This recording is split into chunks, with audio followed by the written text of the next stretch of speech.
I grew up taking piano lessons. My parents put me in piano at the age of 4. My mom had this dream of me being a guitar player and being able to just casually play music in front of people and at parties. And that was totally not my persona. I was a quiet, nerdy kid. And I loved music. I loved playing guitar, but I would just play for my own 4 walls in my bedroom. I went to a little private Christian school that had a weekly chapel service, and there was no one to lead the music. So I ended up being pressured to just use whatever little guitar skills I had to lead us in songs.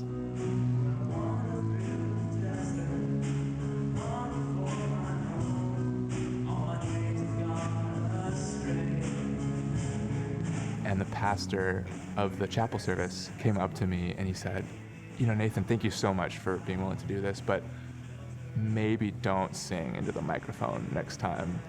Maybe find somebody else." And I was crushed.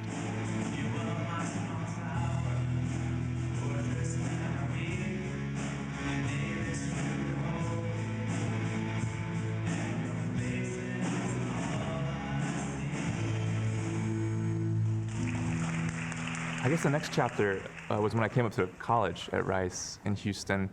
My friends told me about a certain college ministry that I should get connected with. And so I emailed the pastor, and somehow he also found out that I did music, and he said, "We don't have anyone to do music in the fall. Like, would you be willing to play guitar and sing?" So I show up the first week, and I still kind of bombed. But I got to play every Tuesday, and so that offered some moments to improve quickly. And by the end of the semester, people were singing along. And I think I was starting to understand like the power of worship together. I found my Jesus on a city street. Don't worry about me. Don't worry about me. 'Cause I know where I'm going. I was going to Rice to be a chemist of all things. And looking back, I don't even know why. People had told me that I should do engineering or science because I was good enough at math and struggled. I had a class in the spring go really poorly, and I made some poor choices on my term paper. I just plagiarized most of it in an effort to pass this class that was not going well. And they found out, they caught me. And so after my first year at Rice, I was kicked out for a whole year, which is totally identity crushing for me. Growing up, this was who I was a smart kid, a rule follower. And it's in that season of frustration and shame that a friend of mine asked me to come help lead worship at his church. And I was just coming one Sunday to lead one song and play acoustic guitar. And I lead the song, and I'm walking off the little stage, and my friend named Mike says, "Hey, do you want my job?" I said, "Sure," but it was just a joke to me. And then he calls me like a week later, and he said, "Okay, I just got out of the meeting with the board of elders, and I resigned, and you have my job." It was probably the first time that in that season I felt like God was working, because I had just totally screwed up my own plans. God didn't do that. I messed that up, and I knew that, and I was just carrying around the fact that this was a wasted year of my life. And when Mike gave me that job, it was like the confirmation that God's still with me, that he's still working through my mistakes, through my slip-ups, to provide good things for me and to provide purpose in my life. So after that year was up, I decided to go back to Rice to finish my degree, but I kept that job at the church, and I had a new sense of direction in my life. Driven every highway in this state. All the Buc-ee's cashiers know my name. So I've started songwriting and performing in venues and bars and dance halls and churches across Texas and in the South. The glory of the open road. Glory of the open road. I started playing at The Story because Eric was looking for somebody that could play country music for their 5 p.m. service. Creatures of our God and King. I came to love music because it helped me connect with people, and it helped me encourage others in their faith and be encouraged in my faith in a time when I was struggling.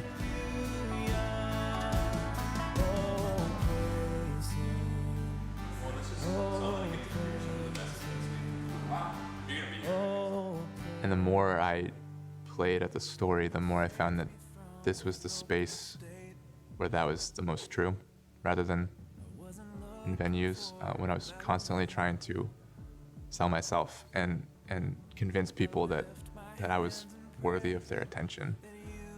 Here, it's not about me, which I find a lot of comfort in. I get up here on Sunday and a lot of times when I'm worshiping, I'm just thanking God, saying, thank you for saving me from my own plan. God totally diverted me from that path and set me on to one that I would have never wanted. And it's been so much better than I would have ever imagined.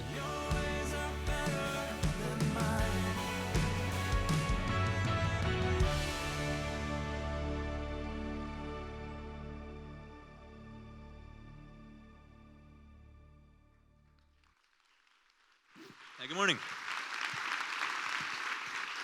If you need a real boost of confidence in your faith, you got to track down Julie and have her make one of those videos for you. They really, gosh, man. Makes a lot more sense now when I see it all with the pictures. But really, thanks, Julie. I'm so excited to have some time. Eric gave me some time this morning to talk about worship, to talk about what I value in worship, what I've learned, and how you can specifically engage with us in worship. This is exciting because I know that not everybody can engage or understands what's going on when we're up here singing these songs. Maybe you're not a musician, you didn't grow up singing in church, so it's real foreign to you, and it doesn't make a lot of sense. But I want to leave you with one thing that I think, even if you're not a musician, even if you're not a singer, you can engage in this part of the service. I would hope you could, because we spend a lot of time singing. If you come consistently and you don't really know what to do with this part of the service, then we're kind of leaving a lot of time on the table, kind of wasting a lot of your time. So there's a lot of things I could speak on when it comes to worship, but I'm going to just go with one thing that I have learned, that I've discovered in this last year of my life, and that I'm excited to share with you all. Just one thing. So the one thing is, some of you guys got to get voice lessons, and that's the... Now, Eric told me I needed to get some of those, and it's really helped my worship experience. Now, here's the one thing. Remember. Worship is a time set apart to remember what God has done.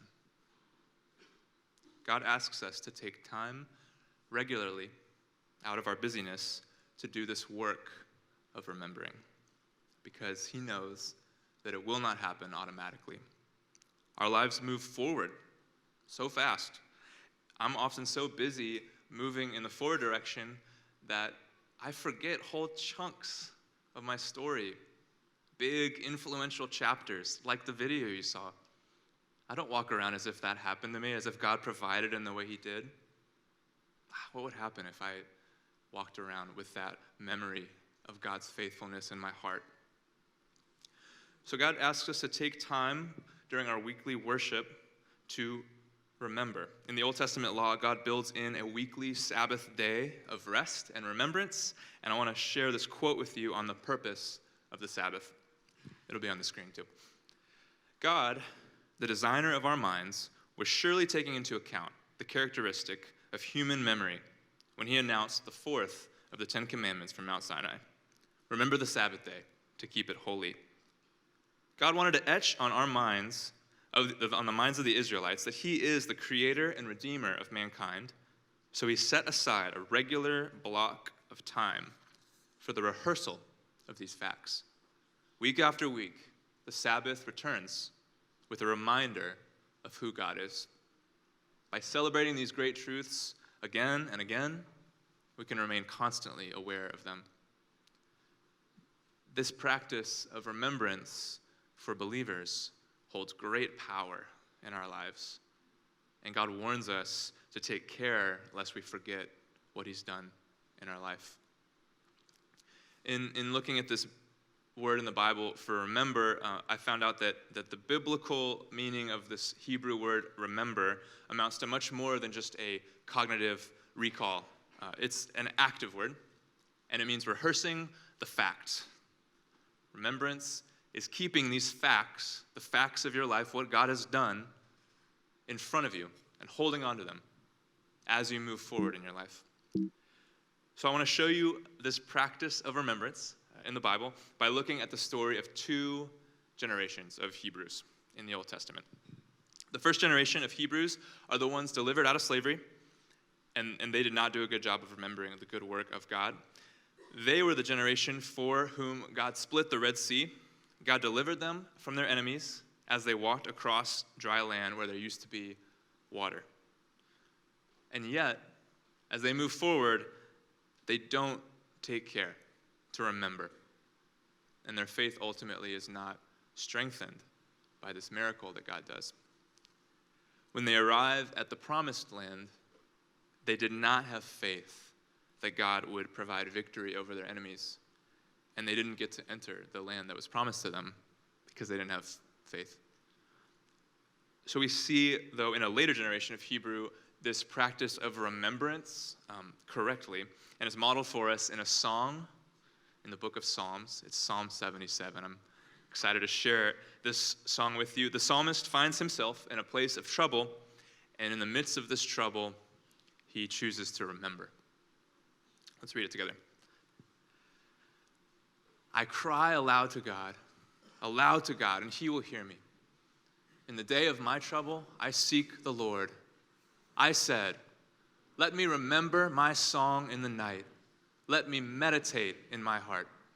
Then my spirit made a diligent search. Will the Lord spurn forever and never again be favorable? Has his steadfast love forever ceased? Are his promises at an end for all time? Then I said, I will appeal to this, to the years of the right hand of the Most High. I will remember the deeds of the Lord. Yes, I will remember your wonders of old. I will ponder all your work and meditate on your mighty deeds. When the waters saw you, O God, when the waters saw you, they were afraid. Indeed, the deep trembled. Your way was through the sea, your path through the great waters, yet your footprints were unseen. You led your people like a flock by the hand of Aaron and Moses. So I hope as we were reading, you saw the big pivot in this scripture, in this song. It's in verses 11, and it's, I will remember. I will remember the deeds of the Lord. Yes, I will remember your wonders of old. By the end of this psalm, the songwriter has retold the Red Sea story, where God led his people out of Egypt, miraculously saving them from their captors. The same miracle that did not strengthen the faith of the first generation strengthens this man reciting the psalm. The author remembers the miracle of God, and he rehearses the facts. God has redeemed his people. He leads them like a flock. If these are the things that God has done for the people before me, then he has not abandoned me. He will not abandon me. So by looking at these two different generations, I hope you see the role that memory plays in the faith that we hold on to. We see the same miracle, same God, but two different generations with two different responses to it. The generation who remembers and the generation who forgets. And the one who remembers is the one whose faith is strong. As you saw in the video, God has really worked miraculously in my life through my failures to bring me here. And yet, I admit that I fail often to properly remember and memorialize the work that God has done in my life. in those seasons of forgetfulness, I don't get to reap the faith that comes from what God has done, from remembering the years of his right hand. I'm guilty of moving too fast in the forward direction to look back and remember what God has been faithful. God is using each of our stories to show us that he makes good on his promises. And if I had to guess, I would guess a lot of you agree with me that sometimes we move too fast. God is doing miracles in our life, and we don't see it. We don't remember. So this is what I leave with you. This is the rock-solid objective of Sunday morning worship, especially if you're not a singer or a musician. This is what you can do. While we sing together, while we gather, take this time to remember what God has done. Rehearse the facts. Has he been good to you? Has he shown up in your mistakes to provide grace and a way forward like he has to me?